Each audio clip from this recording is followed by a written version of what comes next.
When I first came to campus, I was very surprised by the use of alcohol. I was around alcohol a lot my first year of school. I guess I didn't really have an accurate description of what it was going to be like at all. It was always around. Every weekend people were talking about it. I had no idea what it was going to be like. I honestly didn't know what to expect. This is an important topic on North Dakota college campuses because we know alcohol is the #1 non-academic barrier to student success. Certainly was a lot of drinking and that kind of behavior when I was in college too, but I think access has become even easier.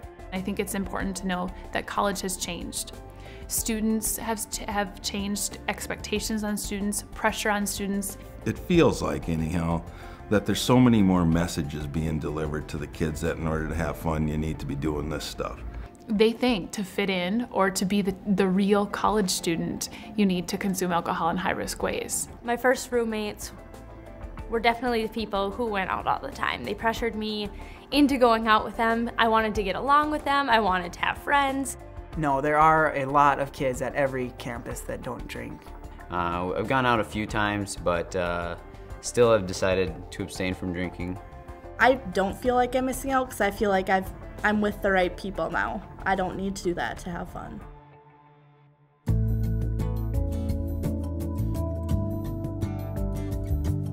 When I realized that my son already knew about alcohol, I knew that he was having the conversation. It was just, who's he going to have the conversation with? What we know is that parents' expectations of their students play a major role in what that student chooses to do or not to do.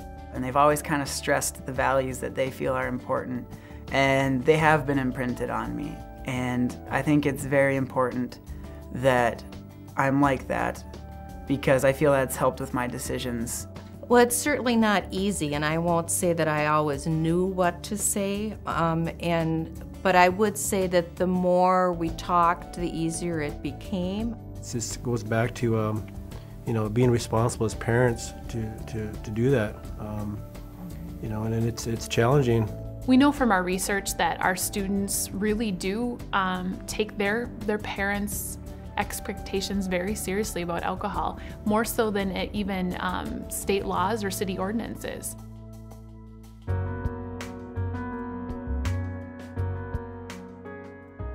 I definitely wish that my parents would have sat down and talked to me about it.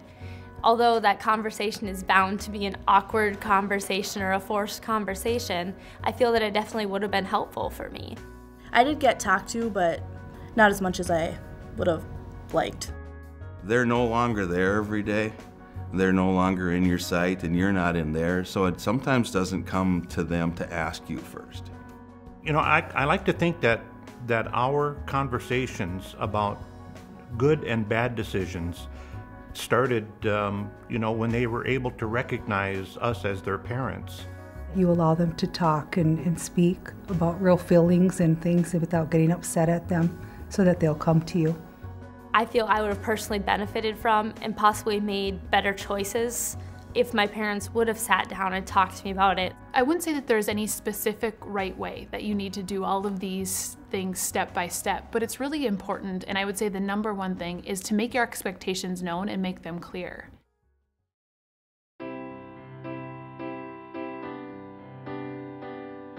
Kids want to talk to their parents. And no matter how much they tell you they don't want to, they want to, and they want your advice. Reinforce the fact that you don't have to go out and party. You don't have to drink alcohol to have fun. Just talk with them. Tell them about how it can negatively affect your body, like the physical aspects of it, the social aspects, how it can hurt you, and the academic aspects of it. I think it's important to sit down with your son or daughter and really have the conversation in a non-judgmental way. And I think it's really important when you sit your child down that the TV's off, there's no distractions, you know, there's quiet time. My mom's favorite time to talk to me about uncomfortable situations is when we're on a road trip. The message is that you care, that you're there for them. And I would explain, you know what, I love you, you know, and I'm going to have these conversations again and again. Research indicates that the best thing parents can do is set clear expectations for their student, hold them accountable to those expectations, and then also model low-risk drinking in their own behaviors.